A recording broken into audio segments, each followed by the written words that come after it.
আসসালামু আলাইকুম রহমতুল্লাহি ওয়া বারাকাতুহু। দেশ এবং প্রবাস থেকে যেখান থেকে আমার ভিডিওর সাথে যুক্ত আমার সকলকে জানাচ্ছি আন্তরিক ধন্যবাদ, শুভেচ্ছা ও অভিনন্দন। দর্শক বন্ধুরা, স্বাগত জানাচ্ছি কুমিল্লা জেলা বড় উপজেলা লালমাই সংলগ্ন সন্নিমুরা গরুহাট থেকে। এই মুহূর্তে একটি মাজার সাথে দেশি গাভীর দাম জানানোর চেষ্টা করবো, অবশ্যই পাশে থাকবেন। আর ব্যাপারে কিন্তু ছোট ব্যাপারী, যারা আপনারা সকলে ওনাকে চিনে থাকেন, ওনাকে প্রতি হাটে দেখে থাকি গরু নিয়ে আসতে। দেখেন এইটুকু বয়সে গরু ব্যাপারী করে, তো অবশ্যই এই মুহূর্তে ভাইয়ের সাথে কথা বলবো, আপনার সাথে থাকবেন। আসসালামু আলাইকুম ভাইয়া, কি অবস্থা ভাইয়া? এটা কি জাতের গরু? দেশি গরু না? বাচ্চারা কি দামড়ি না সার বাচ্চা? দামড়ি বাচ্চা না, দেশি গাবি। এটা দুধ কটা হইব? 3 থেকে 4 কেজি হবে না? দর্শক বন্ধুরা, দেশি গাবি 3 থেকে 4 কেজি দুধ হবে, দামড়ি বাচ্চা সহ। এই গরুটা দাঁতছে কয়টা? 4 দাঁতের না? দর্শক বন্ধুরা, 4 দাঁতের একটি দেশি গাবি, দামড়ি বাচ্চা সহ 3 থেকে 4 কেজি দুধ হবে। দাম চাচ্ছে কত টাকা ভাইয়া?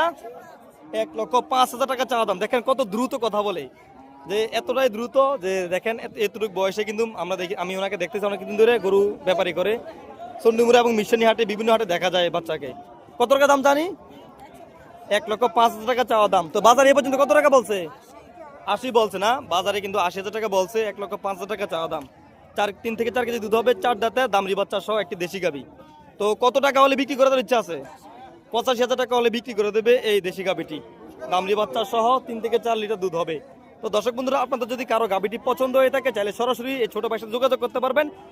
আমি কিন্তু এই মুহূর্তে ভাইয়ের মোবাইল নাম্বারটি দিয়ে দিব। এছাড়াও ভাইয়ের কাছে বিভিন্ন রকমের গাবি পাওয়া যায়, যেহেতু ওনাকে আমি প্রতি হাটে দেখে থাকি, অবশ্যই ওনাদের কাছে গাবি থাকে, বিভিন্ন রকমের গরু থাকে। চাইলে সরাসরি ওনার সাথে যোগাযোগ করে বাড়ি থেকে গিয়ে গরু ক্রয় করতে পারবেন।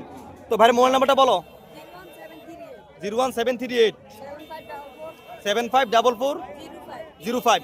দর্শক বন্ধুরা, আমি কিন্তু ভাইয়ের মোবাইল নাম্বারটি দিয়ে দিলাম, অবশ্যই চাইলে সরাসরি ওনার সাথে যোগাযোগ করে এই গাবিটি ক্রয় করতে পারবেন। দর্শক বন্ধুরা, সকলে ভালো থাকবেন, সুস্থ থাকবেন। আসসালামু আলাইকুম রহমতুল্লাহি ওয়া বারাকাতুহু।